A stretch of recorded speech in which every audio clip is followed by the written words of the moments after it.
Hello everybody, welcome back to Pendennis Castle in the Fable Fusion event. We are Dragonborn Industries and this is part 2 of our special one-shot set in the land of Cornwood, which has nothing to do with Cornwall, under an assault of Kenza Castle from the Angolish Empire. Legally distinct. Can you, copyright England? Someone's probably tried, right? I imagine so, because, could you do that? I think someone's probably tried to do something like that.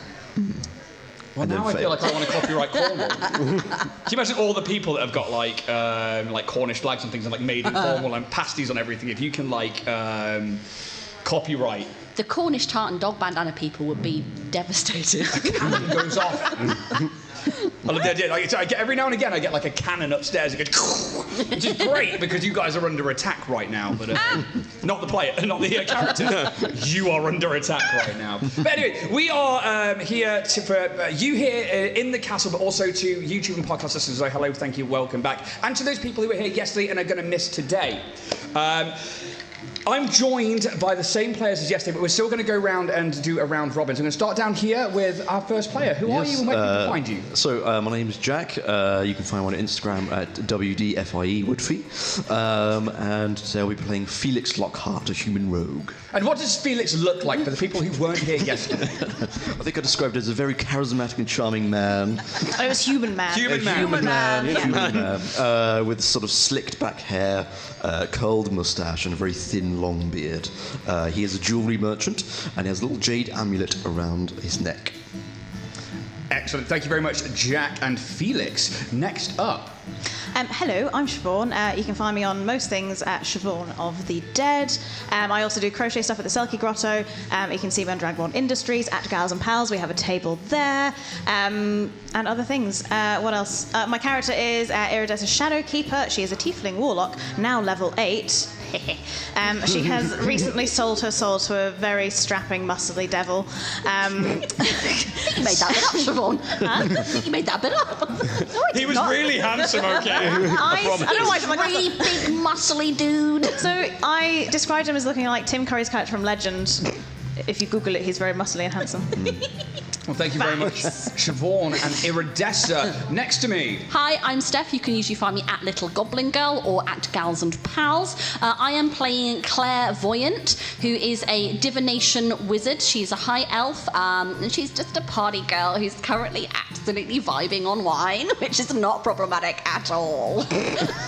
Thank you very much to Steph and to Clairvoyant. And last but not least, the final player at the table today is... I'm James. I play Leif Erikson, the Leonin Barbarian, so a giant lion folk who's 6 foot tall. He's a Path of the World tree barbarian who looks after the nearly there trees, or the nearly home trees. I love that so much. And where can people find you, James? At the Everyday Hobbyist. Amazing. Thank you very much to my players. I'm Ian, the Dragonborn Bard. You can find me at the Dragonborn Bard or at Dragonborn Industries, which is our little slice of internet. We're a very small local ttrpg and podcast channel, and we are very grateful to have the opportunity to play inside a castle. We get to play D&D inside a castle for the second day in a row, which is something that I don't think many people get to do. Yeah. So I'm really as much as I'm trying to push forward with both these days and work on the stand and all the help that everyone's been giving me, but also run kind of some TTRPG stuff along with Gals and Pals, it's finally sinking into me that we got to do something really incredible this past 2 days. We got to enjoy, which hopefully you've all enjoyed, the grounds and everything that's going on, but for us and for me in particular, to be able to sit here in this particular building and be we're rolling dice and fighting dragons. Yeah. This is... It's cool. Yeah, we've done something that a lot of nerds haven't achieved, and I'm just taking that moment to really kind of let that sink in for a minute. So thank you very much to Game On Cornwall for putting this on with Fable Fusion, and to English Heritage Pendennis Castle for letting us take over this room and be nerds again for the day. But with no further ado, we should probably jump into the second part of this adventure. We return to the kingdom of Cornwood as Castle Kenza and the festival of the solstice within the castle grounds that is open to the local populace, that is celebrating the summer long days and the armistice between the Angolish Empire and the Kingdom of Cornwall.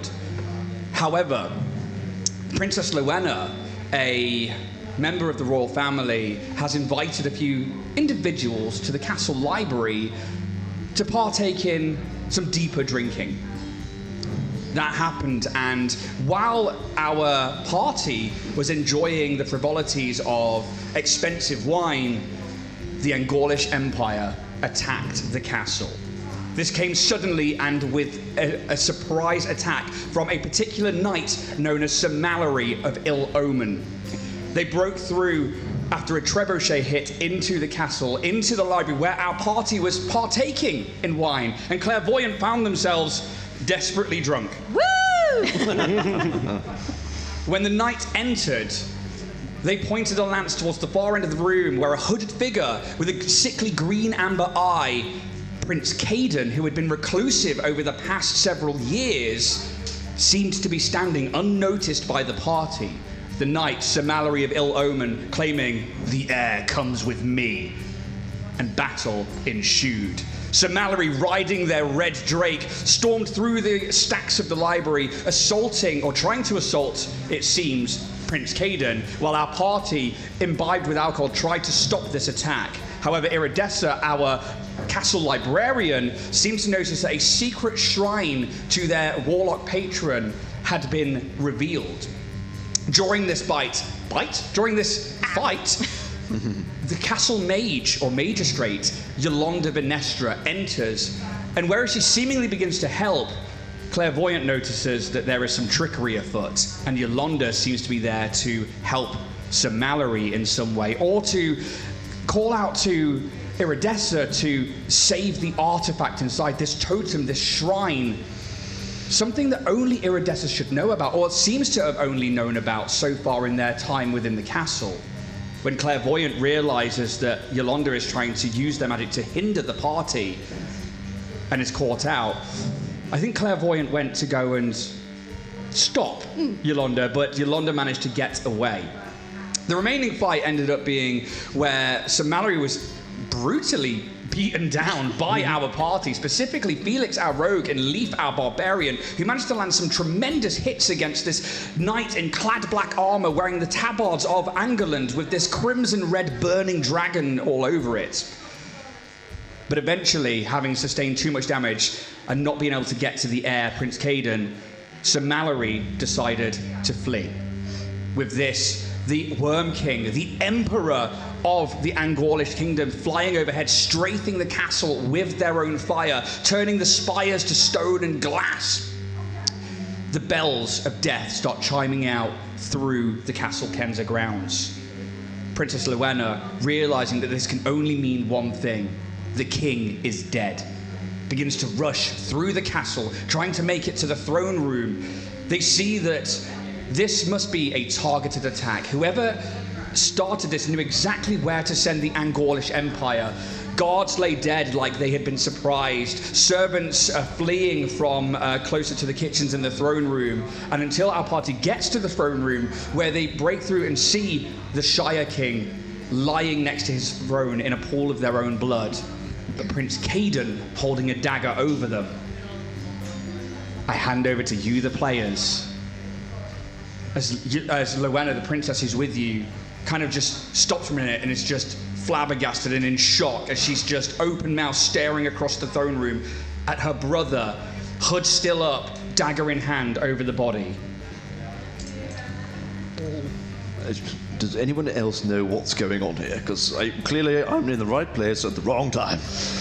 Give me a second, I'll see if I can figure it out. And I'm going to cast Detect Thoughts on the prince. I'm going to use my portent to make his roll a 4 against a wisdom save.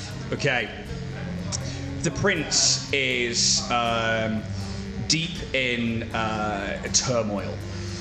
What languages do you speak? And does Detect Thoughts allow you to bypass languages? So there are 2 things to detect thoughts. The one I'm doing is read thoughts.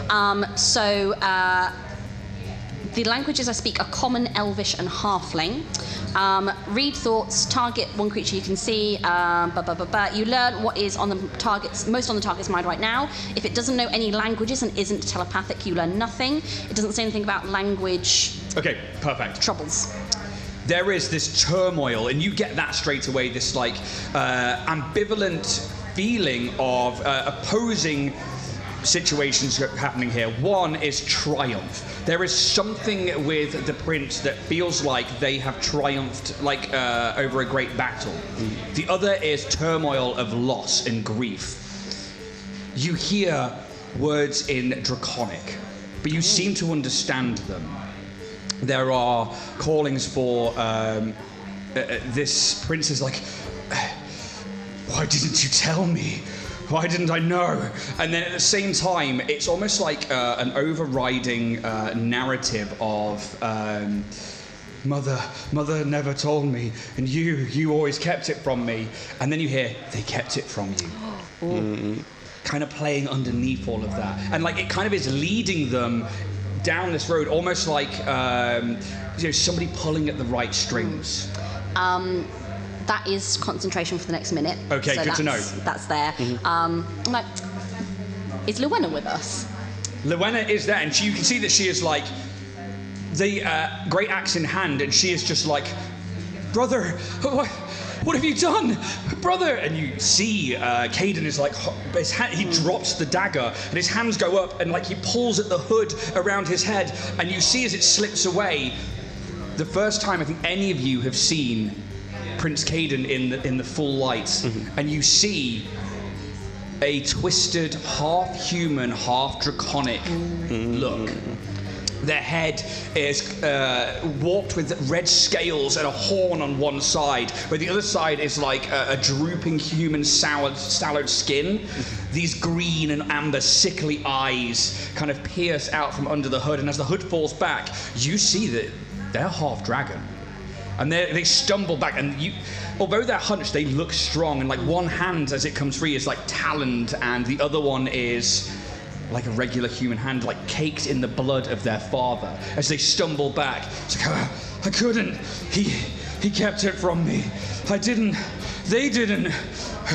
The last giant is dead.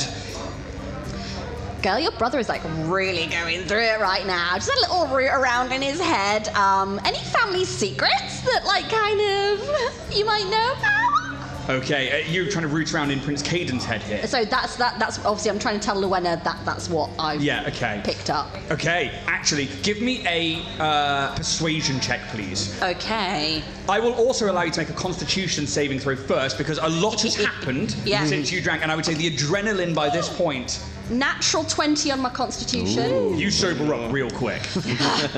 I love rooting around in people's minds. It's really sobering. I'm at 12, 13, 14, 15, 17 on persuasion. Okay. Luenna is like, my brother, it's a closely guarded secret of the castle, but 26 years ago, when the last time that the Angorlis attacked, my mother was kidnapped. Sharks. And you can all make actually a history check at this point. When my father and Sir Dalton went on the Crusades to recover her, she came back with child. Scandal. My brother is half dragon. No. And yet he is, and you see for a moment, there is like a pained look on her face where she's like, and yet he is still the heir to the throne here.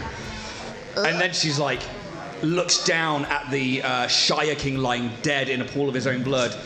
It was father's last wish for my mother, who died before coming back. And like you can see that like she both looks both sorrowful and angry, and you hear in his thoughts, like, Mother, is he really my father? And you hear a dragon overhead roaring as the castle is still being attacked by the Worm King. History checks, please. 21. 21. 25. 25. You 17. get advantage on this. 17. 17. 13. 13. 26. 26. Okay, for you two over here, and I think mainly because Felix is a merchant of the land, you've maybe travelled and heard the stories of Cornwall and the Angorlish Empire and Angerland. For Iridessa, you're the librarian of this particular castle. You know its history. You've read its history through tomes within the stacks. 26 years ago, the Angorlish came down and kidnapped the queen to try and hold Cornwall to ransom, to get it to bend the knee to the Angorlish and to the Angorlish Empire. Sorry, it's damp in here and now I'm starting to drip. I apologise. When that happened, they kidnapped the queen, squirreled her away, and the king set out on a crusade to go and recover the queen. This campaign lasted a couple of years, and when they came back, the king came back without the queen, well, with the queen's body and a child. The child was human, fully human, and this Prince Caden apparently, as far as you are concerned as history that is written, the queen fell pregnant on the journey back, and the king and their new heir, when the queen died, brought them back, and that became the standard that Prince Caden will rule next and everything should be as it is. But in recent years, Caden has become absent, not being seen in public, and anytime they are hooded or cloaked and not really seen. For Clairvoyant, anytime that you, and Leaf actually, anytime you have hung out with Lowena and her brother comes up, she seems angry and also put out of place. She's a very proud princess. She is not your typical princess, as we've learned. She is not like ball gowns and satin. She is a tourney fighter and a brawler. And it seems like she takes a lot of that anger out in the ring. And as you begin to put this together, you look at Caden now, this half dragon. You see the red scales, you see the horns, and you saw that dragon strafing the castle earlier. I mean, is the heir to Cornwall actually the heir to the Angorlish Empire, hidden here in the castle? But they stumble back, and the knife is on the ground, they clatter to the floor. Lowena is like, brother, what did you do? Why did you do this? And he is just, he's just screaming in the corner. I'll sort of put my hand on her arm. So while I was pootling about in there, not the only voice I heard. I think your brother's being mightily peer pressured. Who? Where? There's nobody here, and you can hear. Kind of dragony. Everybody make me a perception check. Or an arcana check. And for you, Iridessa, there is a voice in your head. I do say, my latest champion. Are you as smart as she is? Are you as brave, as bold? Will you serve your new lord as well as she does? Maybe not with a 3 on the dice. Maybe that's the distraction. Right there, you are just you begin to look around and you hear this, your patron, this lord that you have just agreed to sign your soul over to. I'm so sorry. I'll do better. Felix. 16. 16. Filthy 20. Filthy 20. 19. 19. For the rest of you, you watch as the crown from the Shire-King, this tin crown with black inlay and gold and yellow gems, and a dressery of gold bits of detailing, just lifts slightly and then disappears from view next to the body. He's gone!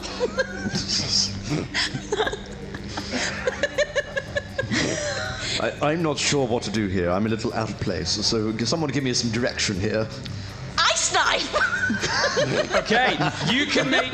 So at the general area, yeah? At the area where I saw the thing disappear. Okay, you can make an attack roll. They are invisible, so you will be at disadvantage. Yeah, sure. I'm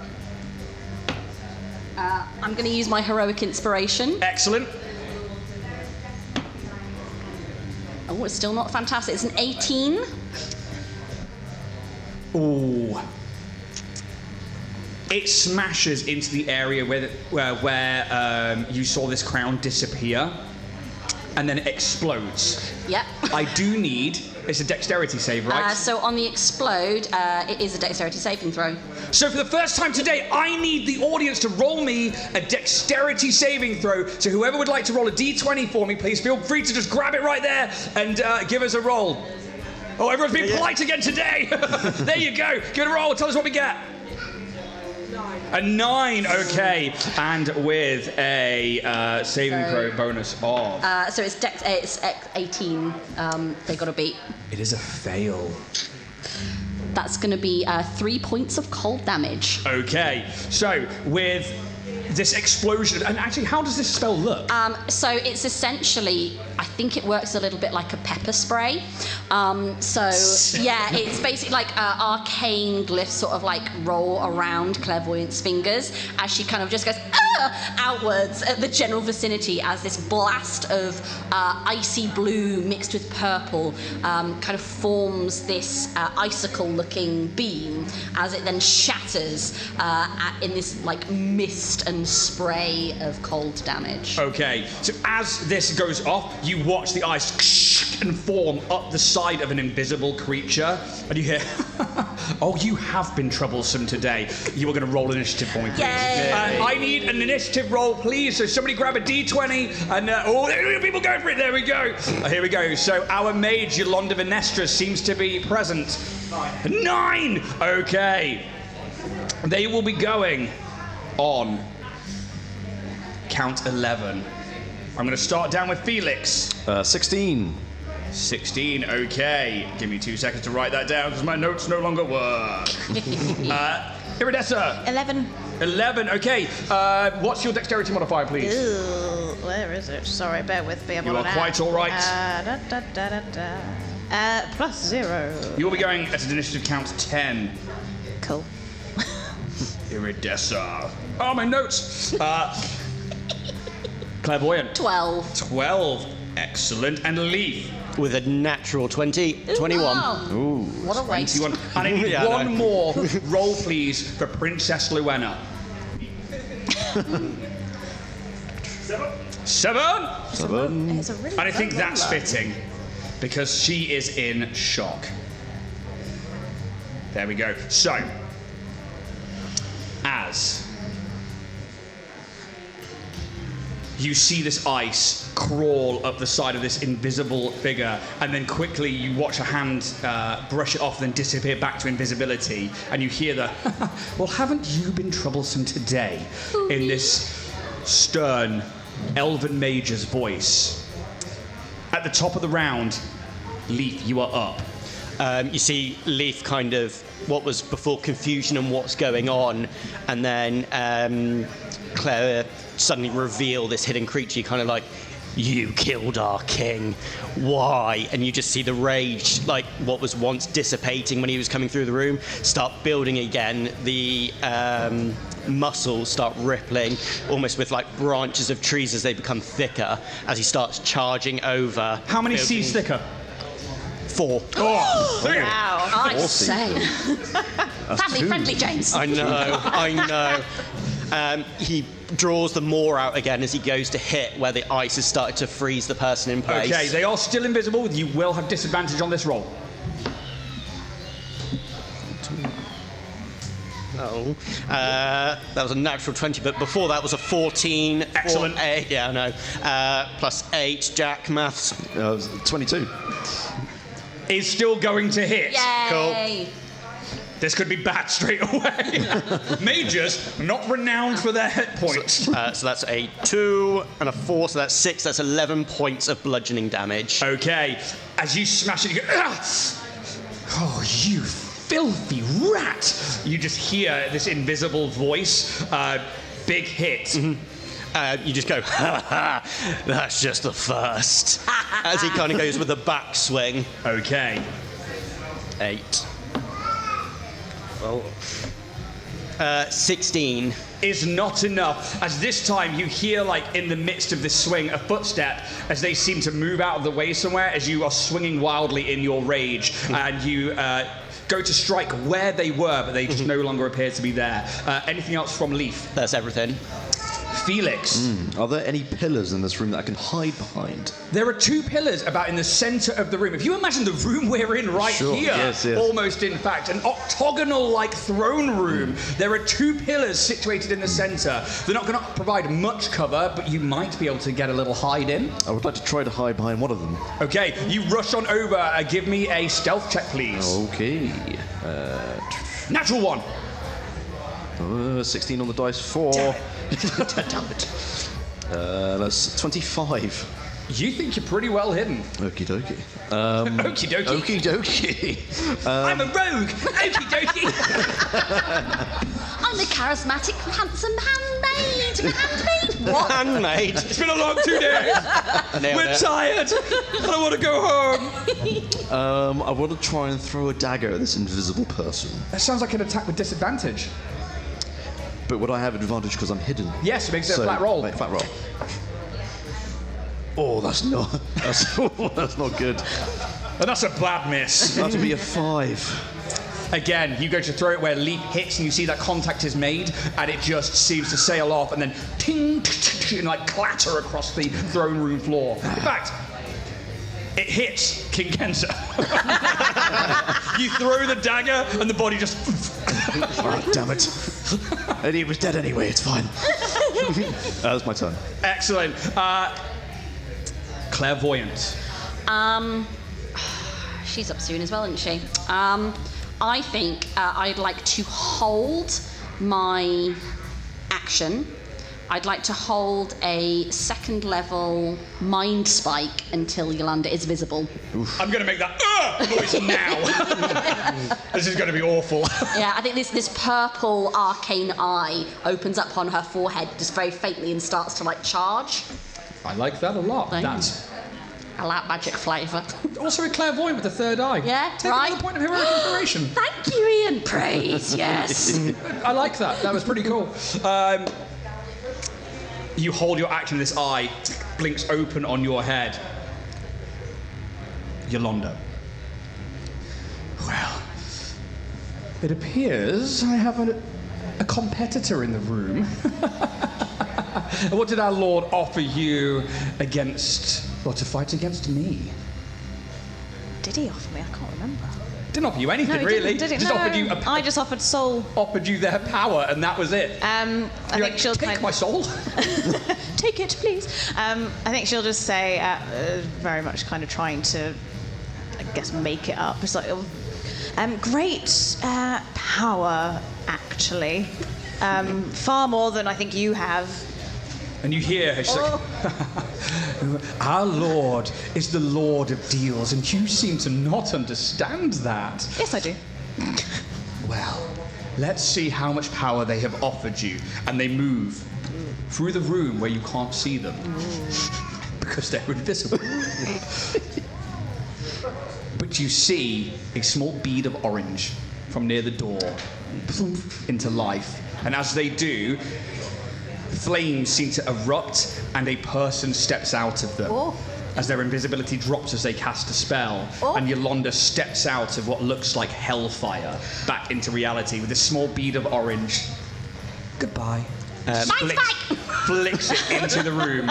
Can they make me a strength saving throw so they've made themselves visible?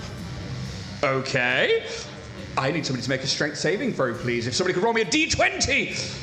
Oh, if I do, go for it. There it is. Oh, 18. And it passes. -1 for a 17. Still passes by 1. What is it you were trying to achieve here?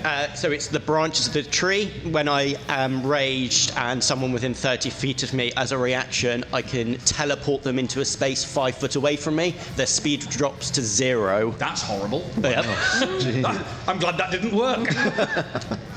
Yolanda steps out and says, goodbye, and she flicks this bead towards you. And a fireball erupts in the middle of the throne room. I need everybody to make a dexterity saving throw. And Princess Luenna, please. Can somebody roll me a dexterity saving throw for the princess? Somebody give me a d20. For Christ's sake. It's a fail from Luena. Oh. Filthy 20. Filthy 20, succeed. 17. Ooh, succeed. Whoa. 20. Success. 6. Failure. Oh. We are going to roll 8d6. We're going to begin, and we're going to have to do this one at a time because there's only 1d6 over there. So we can do the whole front row if you wish. So the first one, Jack, you get to do some maths. Get ready. 6. Keep it in. So Jack is known as the maths boy on our channel. Go on, let's do the next one. Jack, you ready? Oh, that's a 4. That's a 10, everyone. That's a 10. Oh, 16. Oh. 22. Come on, let's keep these 6s going. No. Oh. That's a cocker. That's a cocker. Roll it again. Try and get a 6.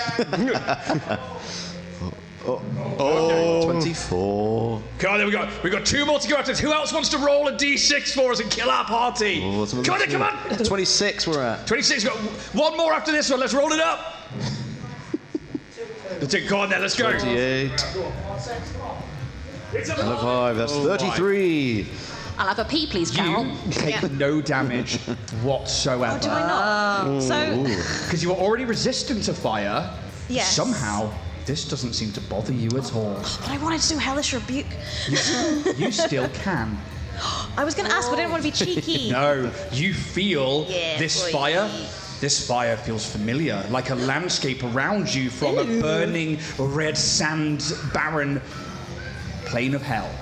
Brimstone and ash fill your nostrils, but the anger also is there. This isn't just an enemy, this is now a competitor. Oh, God. How exciting. The rest of you, if you succeeded, will take half damage. If you failed, you will take the full lot. What's the half, Jack? 16, everyone. Oh, As a TTRPG GM, what's fantastic is having rules lawyers and mathematicians at the table that just keep me in check. I'm just like, this is great. I literally just have to tell a story and roughly know things. And they're like, actually, I'm like, excellent. I'm all for the rules lawyers and the mathematicians. I suggest you all have them at your tables.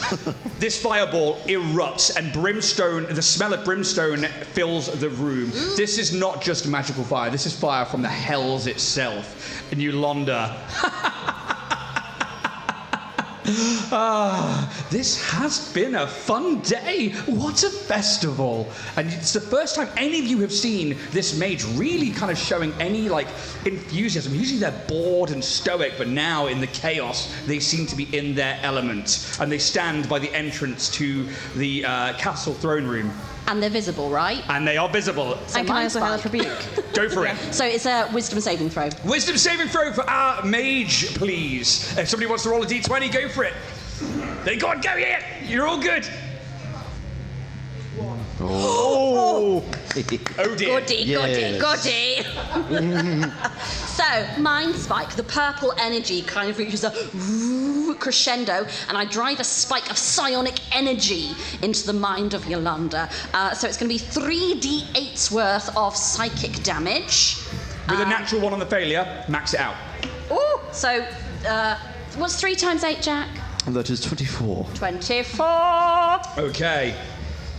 I've got to do maths on myself now. Okay. Oh, so also, I now, because of that, I will always know the target's location until the spell ends, whilst we're still on the same plane of existence. Whilst I have this knowledge, she cannot be hidden from me, and if she has the invisible condition, it gains no benefit from that condition against me. Excellent. They are stood at the throne room doors, just so you're aware of exactly where they are. Can I get my Hellish Rebuke off, please? And also? now you can get your head Yay. off. We get things in order. Tell us what happens. It's like you feel this anger, but also this like joy of chaos now. There is, from the order of our librarian, there is something deep that stirs and awakens in you, where the chaos now that it's all happening around you. Maybe you sense that like, I like this. Oh dear. Hey, you went dirty with that in your mind, not me. Yes. Yeah, I think it's kind of that competitive spirit. It's not something she really felt before. She's been very much alone, and she's like almost like mad with the power of it. So she will have to do for Hellish Rebuke. Sorry, give me 1 second because everything's in a different place. It's a dexterity saving throw. The save DC will be a 14. We must make another dexterity saving throw, please. If somebody could roll me a d20. Anyone? Yeah, oh, everybody waiting, and then all of a sudden everyone at the same time.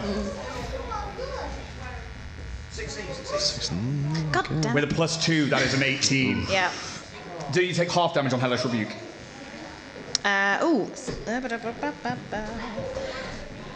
Yes. Wait a minute. It makes dexterity save taking 2d10 fire damage on a failed save or half as much damage on a successful. Yeah, so half. Okay, so 2d10, and then you get to half it. What am I doing? These are not what There you go. There we go. These glasses and the lights. Ugh. That is a 13 points of Now, something damage. you send this off, and you notice that not all of that damage goes through. Maybe Fire, a similar yeah. situation to what you have going on, but you see like the fire in their eyes like bursts and burns, and they're like, what? Oh, no, I will not have this now. Don't be too cocky. And we see that like there is like a pained, angry look. He will not forsake me. I brought chaos here, not you. Ooh, superiority complex, eh? That is the end of Yolanda's go. Iridessa, Oh my it is God. your go. Oh, I don't know what I'm doing Reactions, now. baby. Right, okay. Mess her up. Sorry, I got. While you do that, Yeah, I'm not do sponsored, something, but I will man. drink some vitality. Okay, I think she's going to kind of like seeing that perhaps the fire might not be doing as much damage as it could do.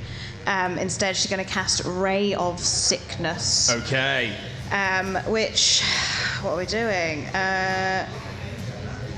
Oh, I've got to roll to hit it. Sorry, this. I was like, it's not a saving throw. Amazing. Where's my? There it is.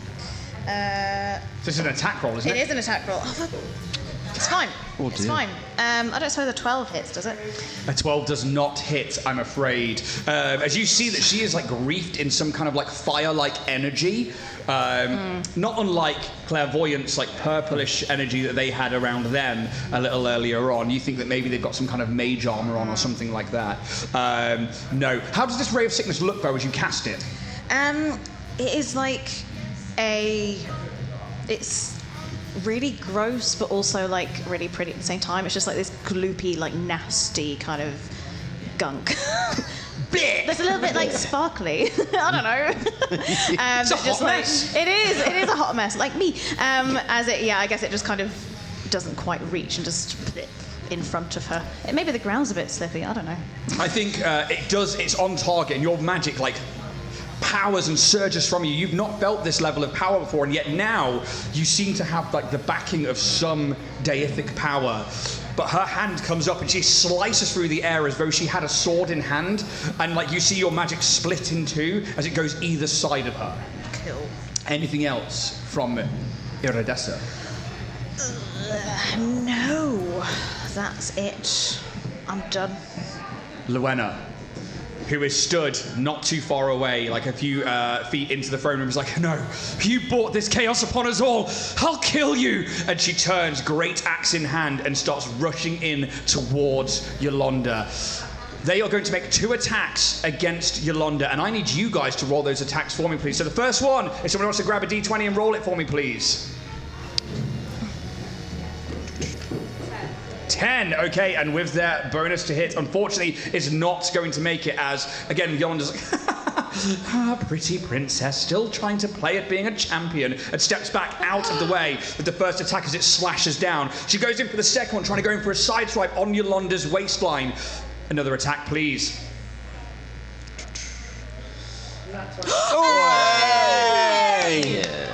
Oh dear. Slay, princess. Whew. Your great axe that you handed her was 2d6, right?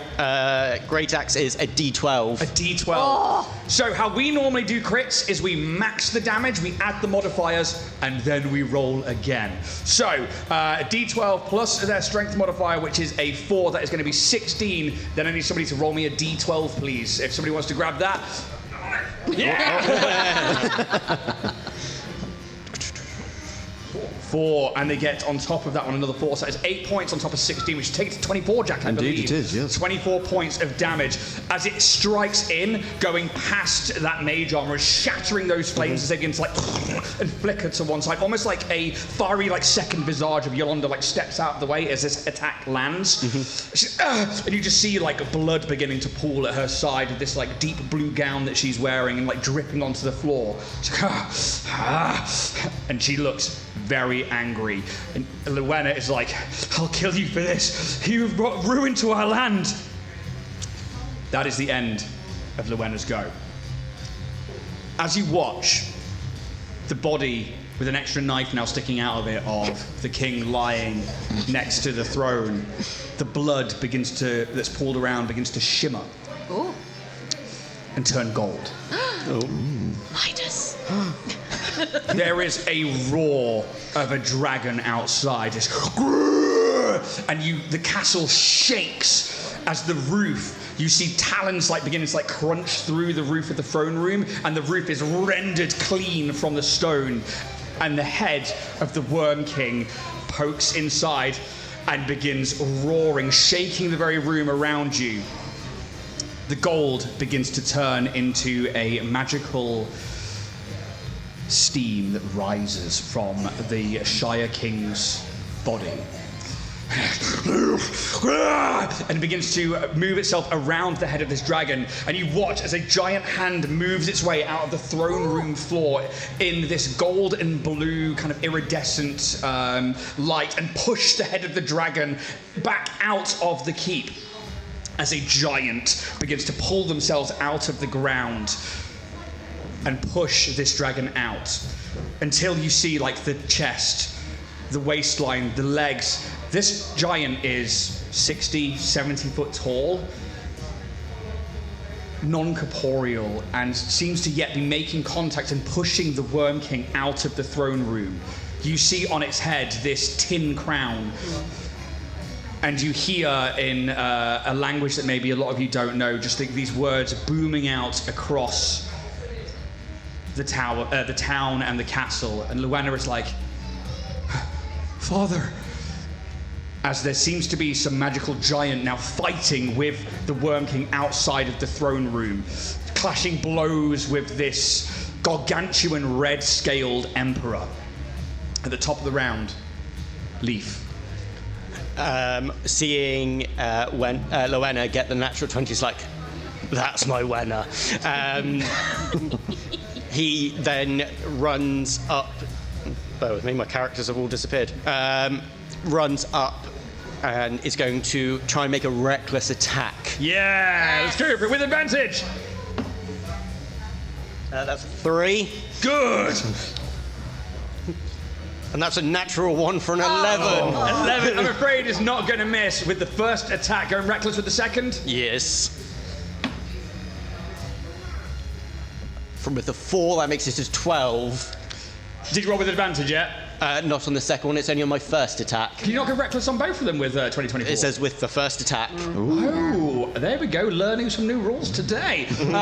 You go to swipe in, and again, this fiery energy that's around them comes back in front of them and seems to block some of these attacks. It's you are just a lower form of life. You stay the hell away from me. And you can see she is charging magic in her hand and pointing it towards you. Anything else from you? That's everything. Okay, Felix. She is looking quite bloodied. Okay, I think at this point, missing the dagger the first time, is going to run up to Yolanda and try and have his way with melee. Right. Just to, Calm down, hey, Jack. whoa, that wasn't me. Come on. And we'll try and go in for the attack with the dagger. I don't know if you've met me, but I'm a merchant. Go for it. Charismatic man. Human man. I'm a charismatic human man. Angela Lansbury.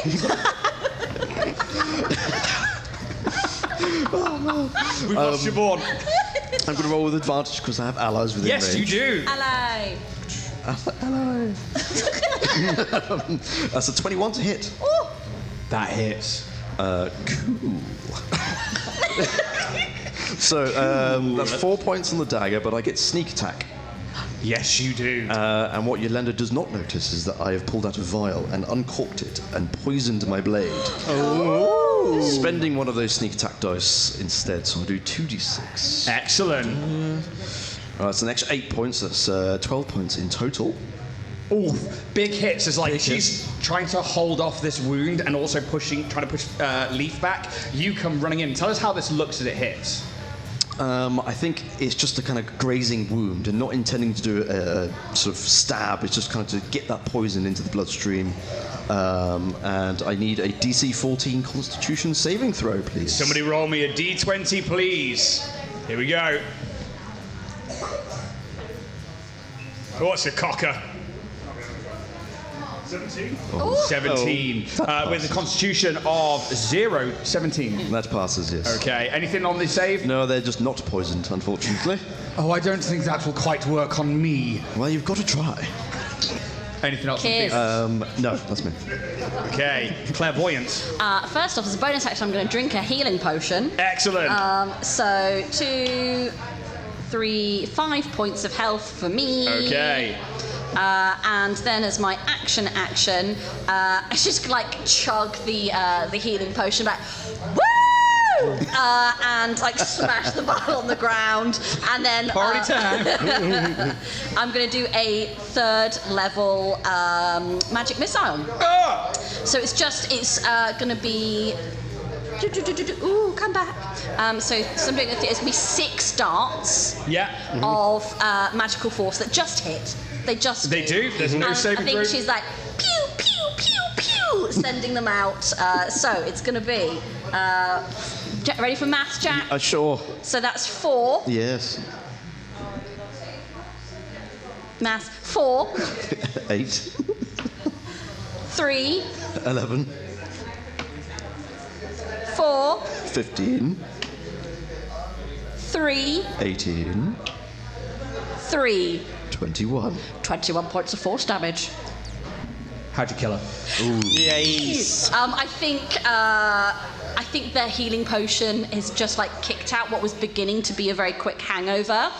Claire's having actually a genuinely really good time, and I think these purple bolts of just magical force that come out like and they're like little hands with rings that just like go and like just girl slap her into death.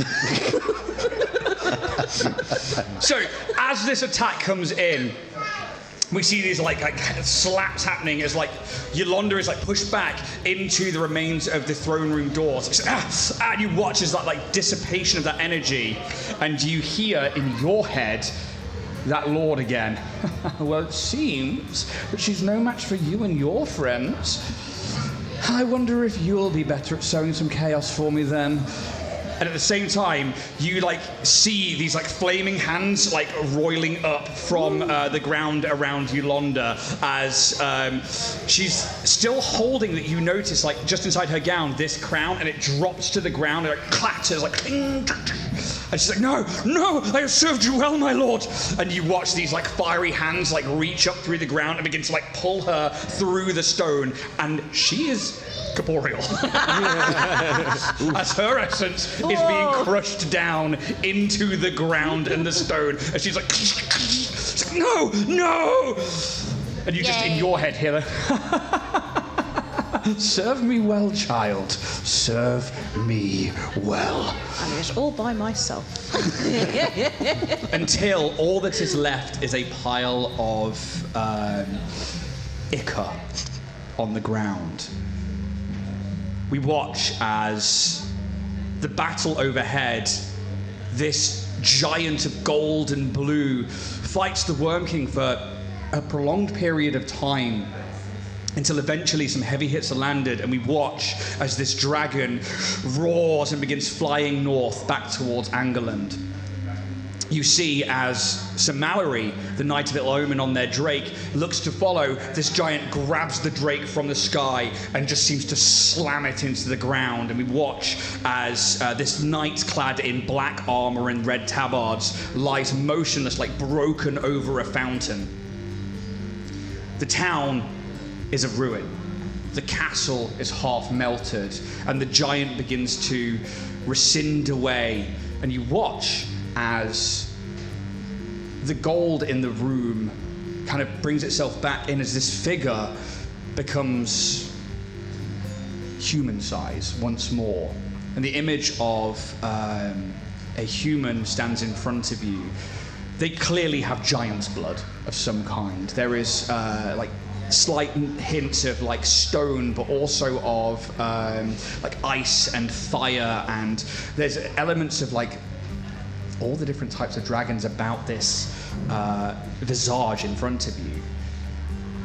And they move over to where the crown is, and they pick it up, and you can see that the crown seems to be like the same coloration as them, and they move over to Luenna.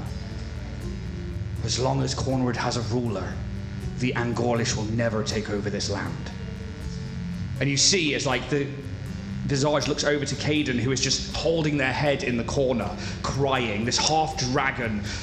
Luenna is like, stunned. You are the true heir to this kingdom. And he hands over the crown and disappears. And we see Luenna just stunned in the room.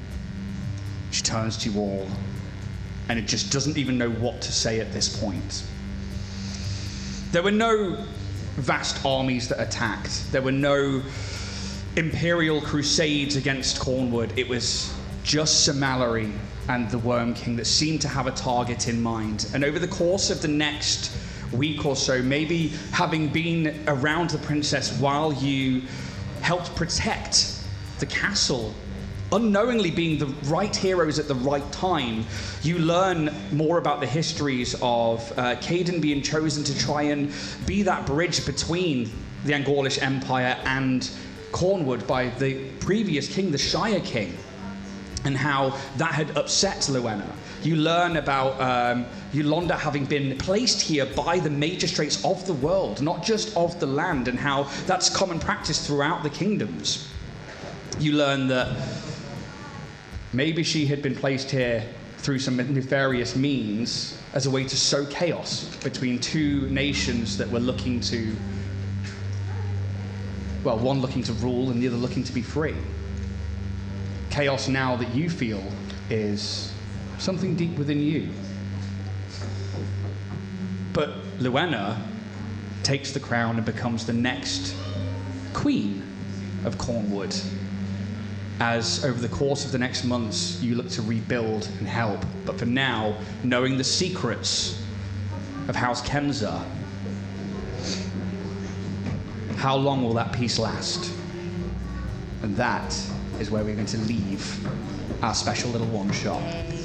Thank you so very much to everybody who has been here at the Fable Fusion event. We are so very happy to have been able to play D&D in a castle. We played D&D in a castle, which is absolutely wild. Thank you very much to my players. Give it up for my players, everybody. They've been absolutely amazing over these past few days. Give it up for yourselves, rolling dice. But most importantly, give it up for me. Thank you very much. We've been Dragonborn Industries. You can check us out on YouTube and on Twitch and on podcasts. And if you are already subscribed and you're watching on YouTube and podcasts, thank you very much. Thank you very much. And may the dice gods be ever in your favour, guys.